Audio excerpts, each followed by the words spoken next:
On the 17th of September, 2024, in Beirut's southern suburbs, Dahiyeh, the districts where Hezbollah's influence and ordinary commerce share the same streets, the afternoon looked almost too normal to be trusted. In reconstruction, an unnamed café waitress wipes a table with a damp cloth, refills a water carafe, and listens to the room the way service workers do, for small signals. Outside, scooters cut between cars. Inside, the only urgency is a customer's raised hand. A thin electronic beep interrupts the routine. Then another. Then, as later timelines would record, the hour begins. A caption beneath a photograph taken 11 months later reduces a life to a line. Wounded when pagers detonated across Lebanon. Beirut, 15th of September, 2025. The caption is calm. Because captions must be. The waitress turns toward the sound, toward someone's pocket, someone's belt, someone's palm. The light stays clean. The moral math does not. And when the first pop of heat arrives, the cost enters quietly before anyone can call it victory. 7 months before the explosions of the 17th of September, 2024, Hezbollah's Secretary General Hassan Nasrallah urged his members to abandon cell phones and rely on older tools, pagers, radios, because phones could be watched, mapped, penetrated. In an organization built on secrecy and hierarchy, the order was not a suggestion, it was logistics. The shift looked quaint from the outside. Small devices, limited range, short messages.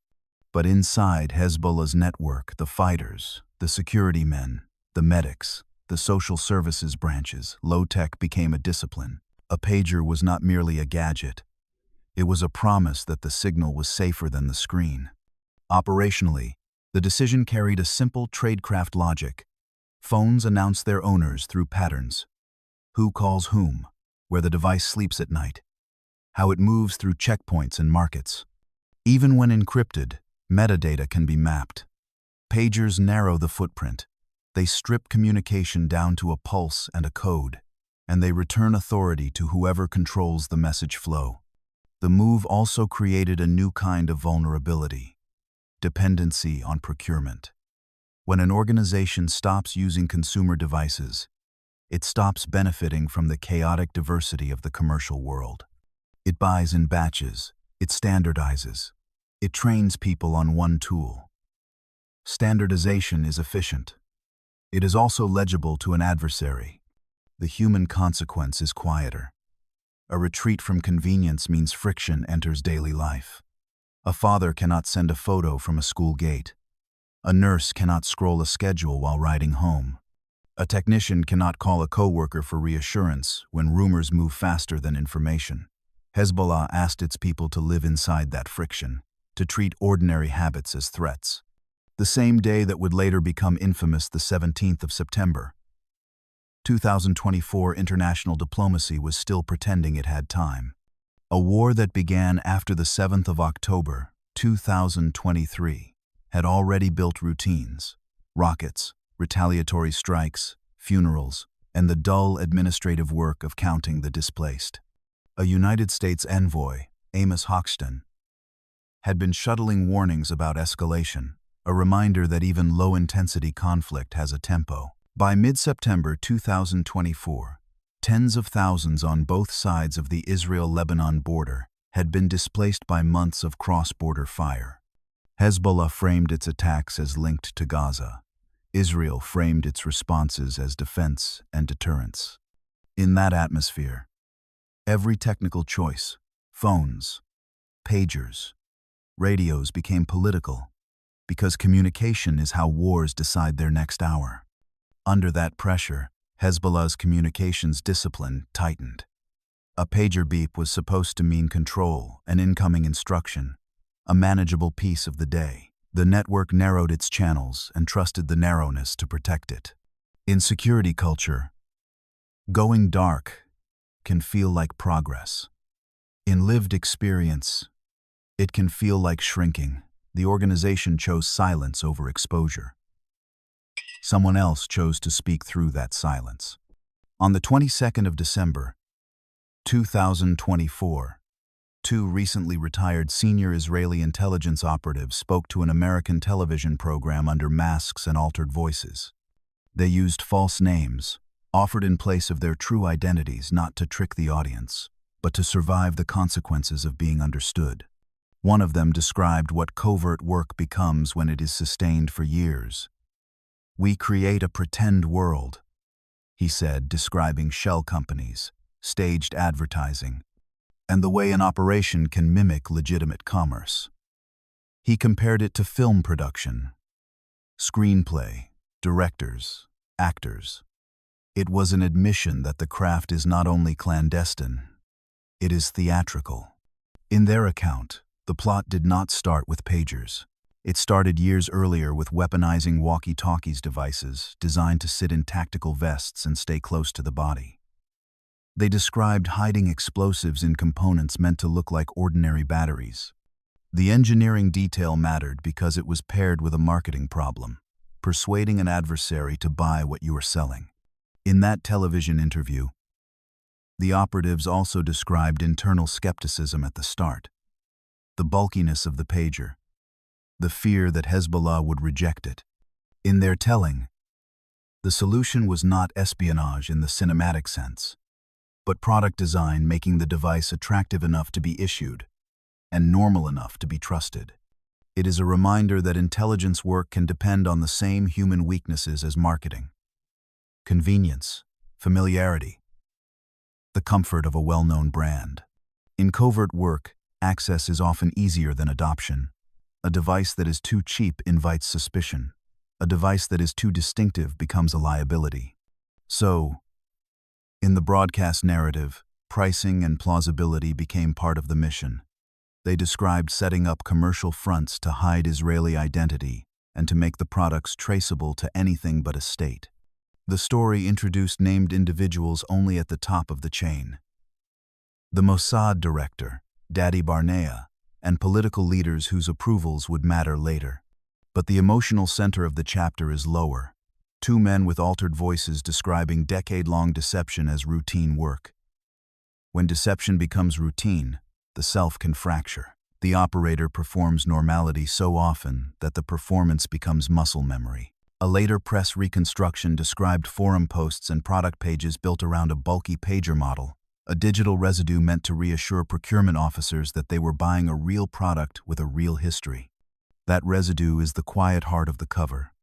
It is designed not for intelligence analysts, but for skeptical buyers inside a paranoid organization. A legend is supposed to be a tool.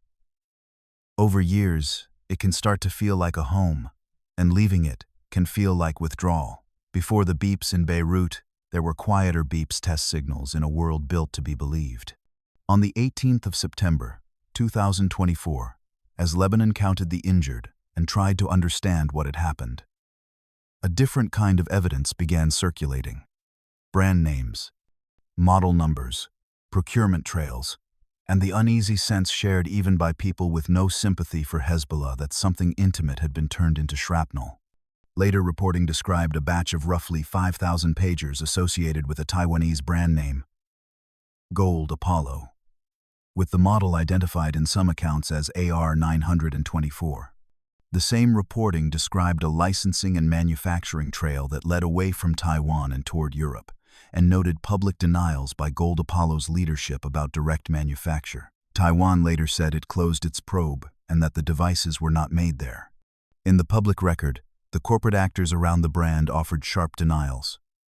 Gold Apollo's founder, Xu Qingquang, said the company did not manufacture the pagers at the center of the story.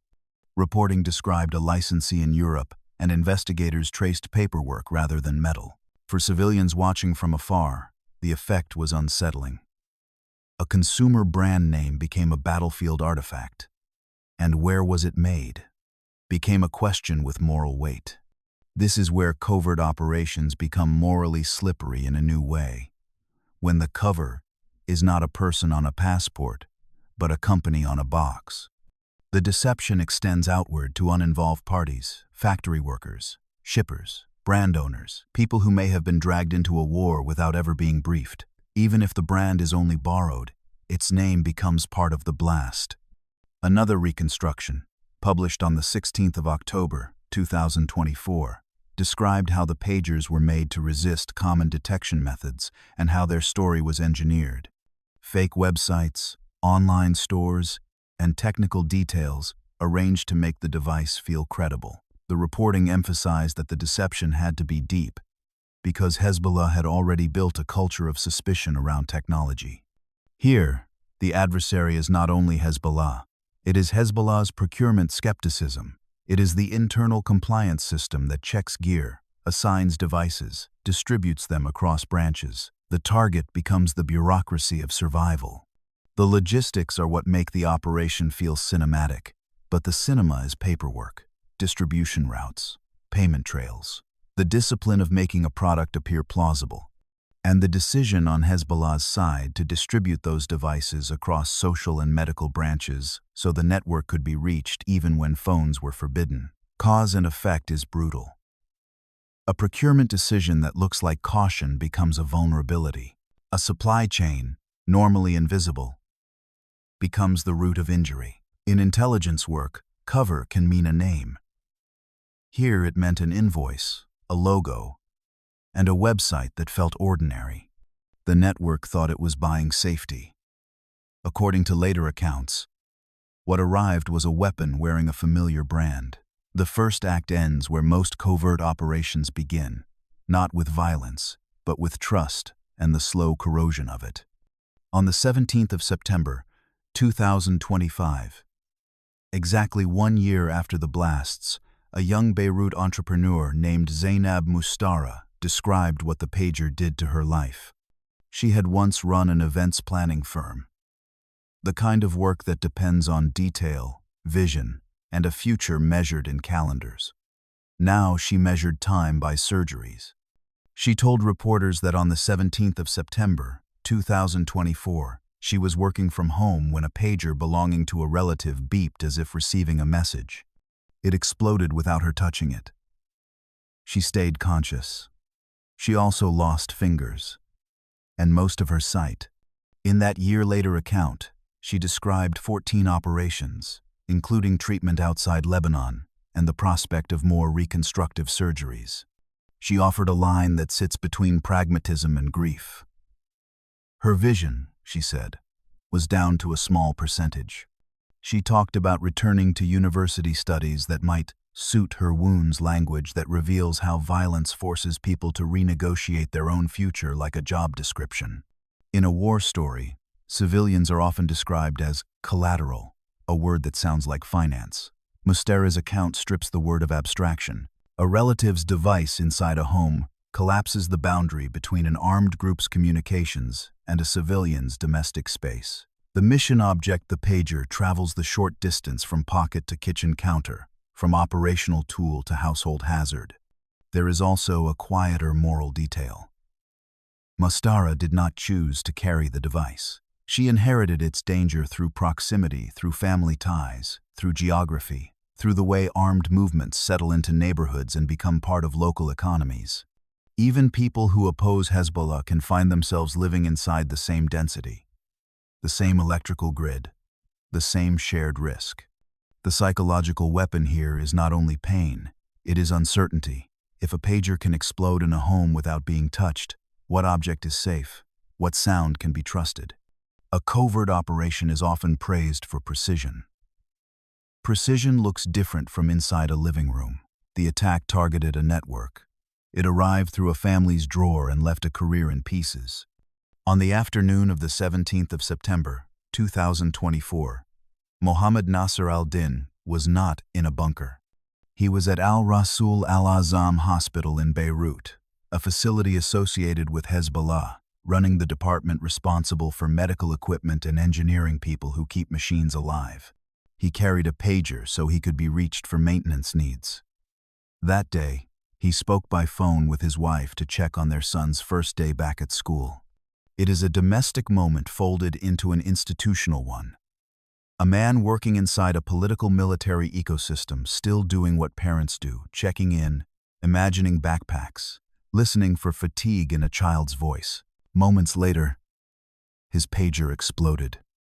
He lost an eye, and fingers. Shrapnel lodged in his skull. He lay in a coma for 2 weeks. The hospital context matters because it turns target into a spectrum. The people carrying pagers were not only combatants. They included technicians, medics, administrators, roles that blur the line between military function and civilian service. In emergency rooms that day, many arrived in civilian clothing. Their affiliations were not always clear to those stitching wounds under pressure. An eye surgeon and member of parliament, Elias Jr., later described cases that would require lifelong treatment. There were children and women who would ask, "What happened to us?" "And you can't answer them," he said. In that sentence, the moral ambiguity becomes clinical. The surgeon has no useful story to offer the injured, only procedures. Nasser al-Din later described waking into a changed country. In one account, he learned of Hezbollah leader Nasrallah's killing during subsequent Israeli strikes on Beirut's southern suburbs. The war's timeline folded into his recovery. History kept moving while he did not, and in his testimony, the most restrained moment is also the most devastating. He said he did not cry until his son saw him. The injury is not only physical. It is the recognition that the domestic self, the father, has been altered by a device meant for work. A pager is supposed to summon help. Here, it summoned surgeons and then summoned a child's shock. If the target was a network, the proof was a hospital that could not answer the question, why? A timeline published on the 18th of September, 2024. Did what timelines do? It organized chaos. It said the detonations began around 3:30 in the afternoon in Beirut's southern suburbs, known as Dahiyeh, and in the eastern Bekaa Valley areas, associated with Hezbollah influence. It said the explosions lasted around an hour. Residents reported still hearing blasts at 4:30 in the afternoon. That is the map of the operation. Not a single strike point, but many. Not a raid, but a distributed event. For analysts, it was a story about penetration. For residents, it was a story about sound pops and cracks arriving from blocks away. Confusing enough that people initially wondered about gas leaks, electrical faults, or fireworks. Hezbollah confirmed that among the dead were members of its organization and a young girl. The Lebanese Health Ministry's numbers moved through the day, rising, updating. The very act of counting became part of the broadcast, an attempt to impose order on a new kind of attack. Inside Lebanon, the response became procedural. The health ministry advised those with pagers to dispose of them. Hospitals were instructed to remain on high alert. Health workers were urged to report to work, while officials urged those carrying pagers to dispose of them safely. The state news agency appealed for blood donations. Ambulance crews were redeployed from the north to Beirut. These are the public signs of a system trying to keep itself intact while weaponized communication entered the city. And as officials issued instructions, another kind of map formed, the map of rumor. Which devices were safe? Which brands were suspect? Which hospital corridors were already full? In that atmosphere, the smallest sound, a phone vibration, a doorbell, can trigger fear. In this chapter, the target is defined less by ideology than by geography. Dahiyeh is not only a stronghold, it is also an urban district where people work, shop, raise children, open cafes. The Bekaa is not only a logistics corridor, it is also farmland, roads, and towns where devices travel in glove compartments and pockets. In the field, the boundary between member and neighbor can be thin. In an operation like this, thinness becomes injury. The first day ended. The devices were still out there, still in pockets, still on belts, still waiting for the second day. The second act closes on a map that cannot separate combatant from crowd, because the devices did not know the difference. On the 17th of September, 2024, around 3:30 in the afternoon, the beeps began in clusters across Lebanon. People later described the moment with the language of the mundane. My pager beeped.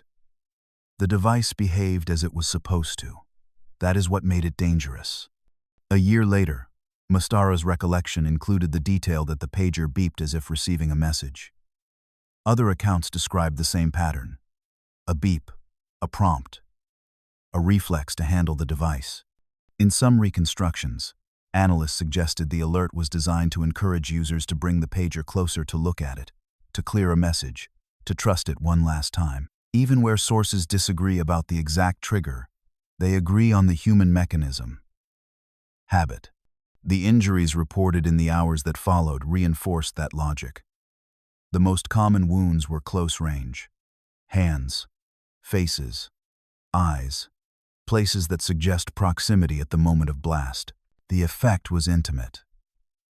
A distributed attack that turned the body's normal relationship to a tool holding it, checking it into vulnerability. The operational chain here is quiet, devices already in place, a remote activation, and then a cascade of ambulances. There were no squads on camera, no obvious entry teams. The motion happened inside ordinary moments. Outside shops, on sidewalks, in homes, in clinics. The violence looked like an accident, until it looked like a pattern. Hospitals absorbed the visibility of the operation. In the first official tallies released that evening, Lebanese authorities said 9 people had been killed and thousands wounded, with the injured count approaching 3,000. The numbers mattered not as statistics but as triage.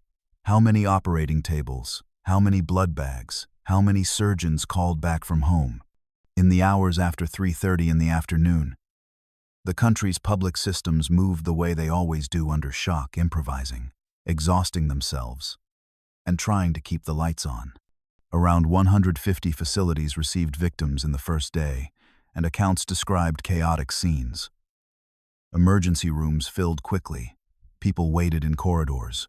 Surgeons worked on hands and eyes in conditions that resembled mass casualty planning rather than routine medicine. Even people who had never held a pager became part of the story by donating blood, by driving relatives, by standing in hallways and trying not to stare. Among those reported injured was Iran's ambassador to Lebanon, Mojtaba Amani, along with other embassy staff. His name in the casualty list is a reminder of how layered the environment is. Hezbollah's network, Iran's support structure, Lebanon's civilians, all occupying overlapping space. A United Nations official later described the impacts on civilians as shocking and unacceptable, emphasizing the problem of targeting thousands of people without knowing precisely who held the devices or where they were. That critique is legal, but it is also psychological.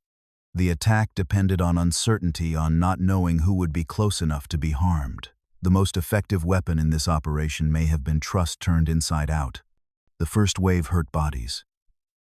The next wave, by design, would hurt confidence. On the 18th of September, 2024, Lebanon woke with the first day's wounds still unbandaged.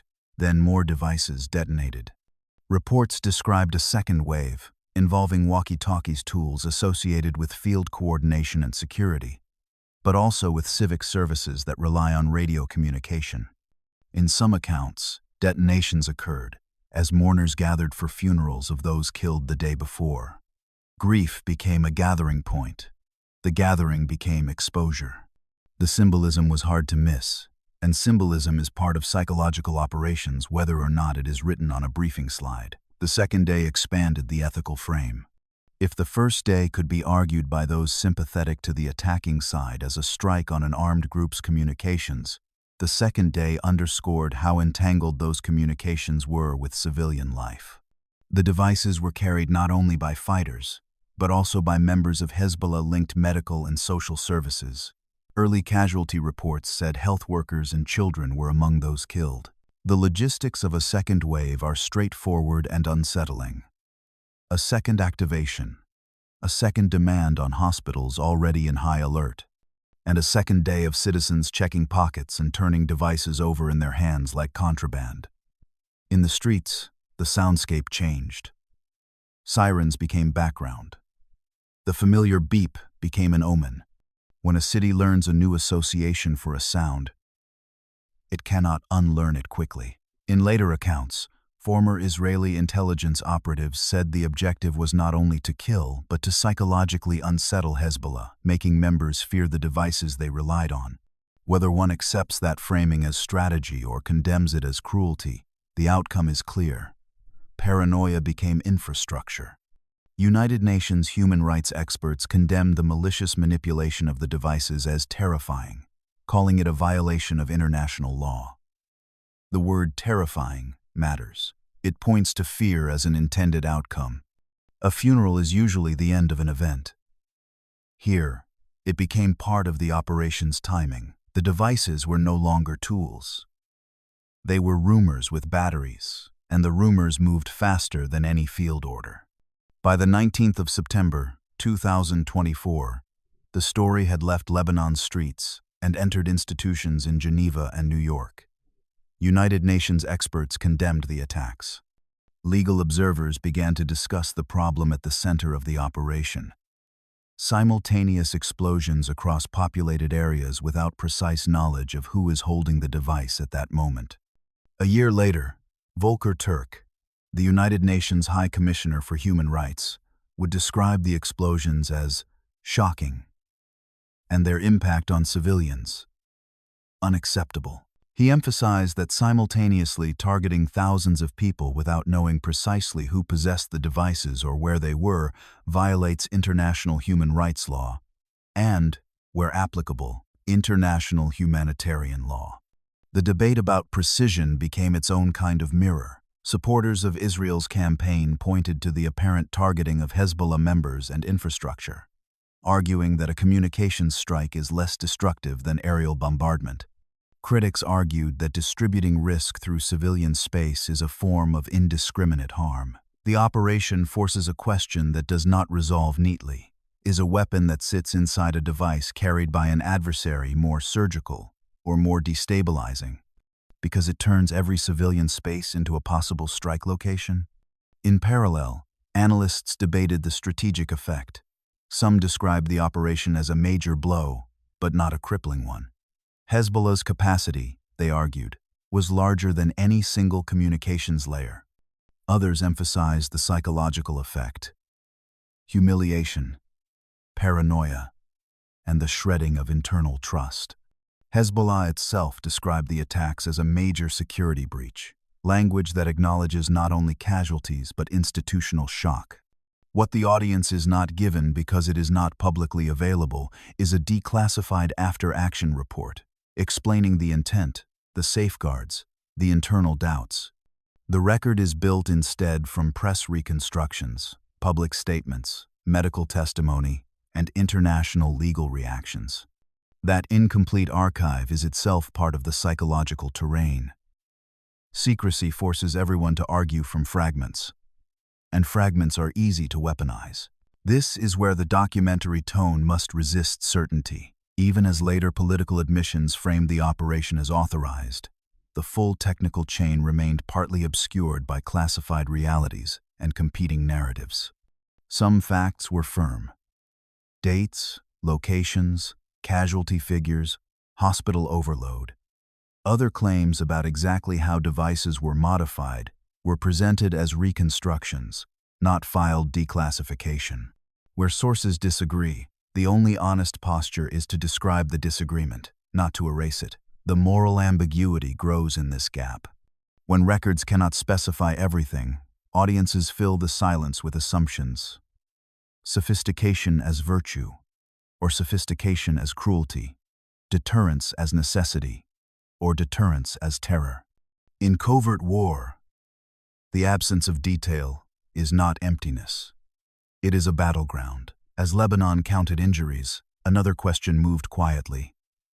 Who decided this was the moment, and what did they believe it would buy? On the 11th of November, 2024, the story shifted from inference to acknowledgement. A spokesperson for Israel's prime minister said Benjamin Netanyahu had approved the pager operation. Israel had initially declined to comment on responsibility. Now, the approval was stated. The disclosure mattered for two reasons. First, it attached a political signature to a covert act that had been widely attributed but not officially confirmed. Second, It made visible the chain of responsibility, at least at the top, even as the operational middle remained masked. In later reporting, the approval was described as the product of internal debate. Fears of escalation, concerns about international blowback, and the pressure of a northern front that had displaced communities inside Israel. Israeli defense officials had been speaking publicly about shifting priorities northward. In the weeks around the device attacks, Israel's leadership framed the conflict as entering a new phase. This framing matters because it turns covert action into policy. For Hezbollah, the disclosure did not change the physical reality the devices had already detonated, but it changed the political story. A covert act becomes something else when it is owned. Ownership is a claim of deterrence and of legitimacy. It is also an invitation to legal scrutiny, because intent is now tied to a name. In the days after the acknowledgement, the discussion inside and outside Israel shifted from, "Did it happen?" to, "Was it worth it?" That is not a question that admits a clean answer. For some, the operation represented deterrence through ingenuity. For others, it represented a new threshold. Violence delivered through devices in civilian environments, with harm that could not be fully bounded. In both readings, the same fact remains. The decision was not an accident. It was chosen. This chapter carries the psychological thread back to the operators. In the 22nd of December, 2024 broadcast, the former intelligence agents described the operation as a decade-long plot, an engineered supply chain, a staged commercial world, and then the moment of activation. 10 years is long enough for deception to become a way of living, long enough for those sustaining it to blur the line between professional role and self. A covert operator's legend is supposed to be a tool. Over years, it can become the thing that holds him in place. And yet, the interview itself shows a fracture. Masks, altered voices, the need to hide from the consequences of what has been done. The performance continues even after the operation is over. The operator cannot fully return to ordinary life, because ordinary life is built on being recognized. Covert operations are built in silence, but they are carried into the open by names, and names do not carry weight without bodies beneath them. Once a leader owns the operation owns the region's next move. The third act ends with a signature on the silence, and a region asked to live with what that signature permits. The pager and walkie-talkie explosions were described in later reporting as an opening salvo of a devastating war between Israel and Hezbollah that followed. After the 17th and 18th of September, 2024, Lebanon saw heavier strikes and wider displacement. Israeli officials said the goal was to make it safe for evacuated residents in northern Israel to return. Hezbollah framed its fire as support for Gaza and as defense of Lebanon. In this escalation, a covert operation becomes a threshold event. It is remembered not only for what it did in the moment, but for what it made thinkable next. If devices can be weaponized at scale, then other ordinary systems, supply chains, electricity, transport feel newly vulnerable in the public imagination. Fear spreads outward from the original tool. As strikes intensified, Lebanese officials reported mass displacement families moving north, sleeping in schools, carrying the small documents that prove they exist. The language of fronts flattened the human geography. A person becomes an evacuee. A neighborhood becomes a target area. The pager operation is remembered because it turned a tool of coordination into a weapon. The war that followed is remembered because it turned daily movement into flight. On the 28th of September, 2024, Hezbollah confirmed that Hassan Nasrallah had been killed in an Israeli airstrike on Beirut's southern suburbs, after Israel announced his death. For Hezbollah, Nasrallah was not just a commander. He was the voice that made discipline sound like certainty. His death marked a turning point. Al-Manar television aired Quran verses after the announcement, a broadcast of absence. When a covert operation moves into overt war, the psychological landscape changes. Paranoia becomes less about hidden devices and more about predictable artillery. Yet the pager operation's peculiar trauma remains. It taught people that everyday objects can be timed, that violence can arrive without warning in a pocket, at the moment of a school day phone call, in a kitchen where no one thought they were part of the battlefield. The idea of network destruction shifts here. If the network was Hezbollah's communications, the operation forced a scramble, abandoning certain devices, tightening controls, launching internal investigations. But war also destroys networks of civilian life. Schooling, healthcare access, local economies, the sense that a cafe can remain a cafe.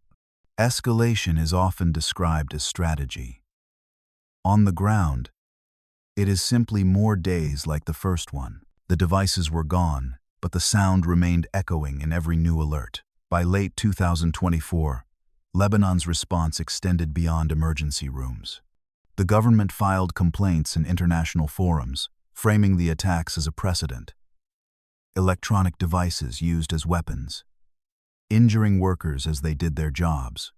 Lebanese officials emphasized that many of the injured were not fighters but workers in civilian services, healthcare, administration, social support caught in the radius of organizational infrastructure. Legal analysis followed the political admission.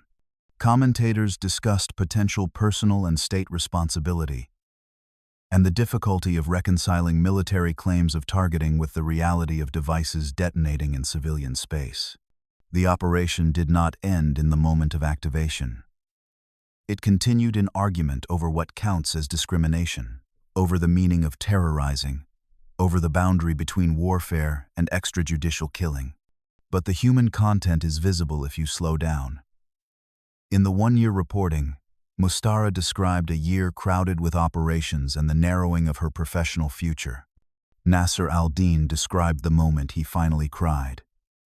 Not at his own injuries, but when his son confronted the new version of his face. Elias Jr. described the impossibility of answering children who asked why. Their testimonies are not policy. They are evidence of what policy leaves behind. This chapter's operational fact is that the operation's effects persisted. Surgeries, rehabilitation, psychological fear of devices. A pager is meant to be disposable. The injuries it caused were not. Even after the immediate event, survivors described living with shrapnel, vision loss, and the slow work of reconstructive medicine. In November 2024, the same international system that condemned the attacks also searched for a wider pause in hostilities. On the 27th of November, 2024, a ceasefire between Israel and Hezbollah took effect after more than a year of cross-border conflict, offering displaced families a fragile chance to return. A United Nations official called it a first ray of hope. Ceasefires do not erase trauma. They only change its soundtrack. For displaced families, returning is another kind of operation. Checking walls for damage, reopening shops, asking whether water runs. For the injured, a ceasefire is not peace, but scheduling appointments, physiotherapy, the slow work of adaptation. In that sense, the pager operation's aftermath lives well past any diplomatic document. In this dossier, hope is modest. The hope to sleep without a beep. The hope to send a child to school without checking pockets for devices.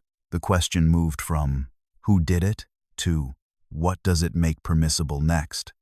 On the 17th of September, 2025, Beirut marked an anniversary without a single ceremony that could contain it. Survivors were still in recovery. Surgeons were still managing cases that would require lifelong care. The story returned, as it often does, to photographs. Faces with scars, hands with missing fingers, the quiet stare of someone learning to live with partial sight. Beirut, 15th of September, 2025. In one caption, a date and a place did the work of narration. A room, a person sitting.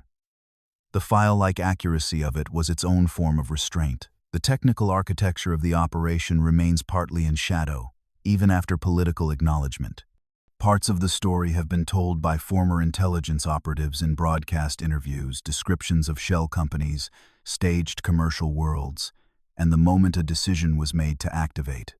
Yet even those accounts are curated, faces hidden, names withheld, details selected. Secrecy does not vanish when it is interviewed. It adjusts.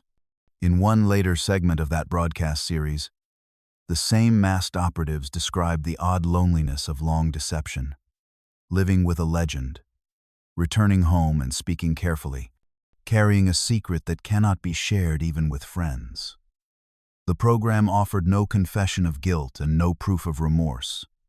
The public record does not grant access to that interior space, but the need for masks after the work is done suggests the operation follows its authors. Sustained deception does not end at the moment of activation. It lingers in what cannot be said afterward. Hezbollah's internal reckoning is mostly heard in the shape of behavior. New rules, new suspicions, new silences. The organization is built to survive penetration.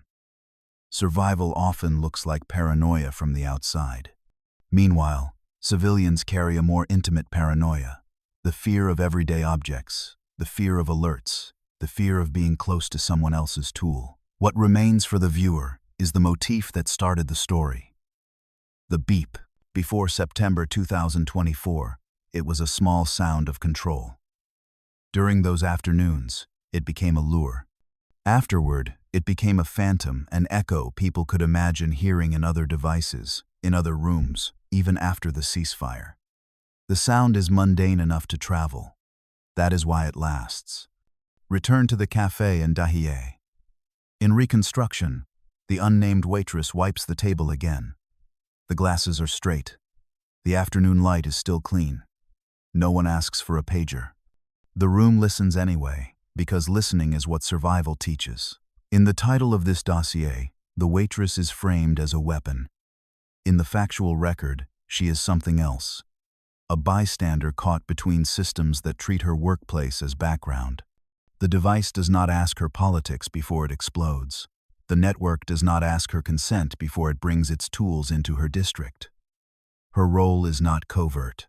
It is enduring, cleaning, serving, staying open, and absorbing the aftershocks that others call operations. The final image is not a victory. It is an object, untouched, a dead device on a counter, silent and therefore terrifying. The file closes. The silence does not.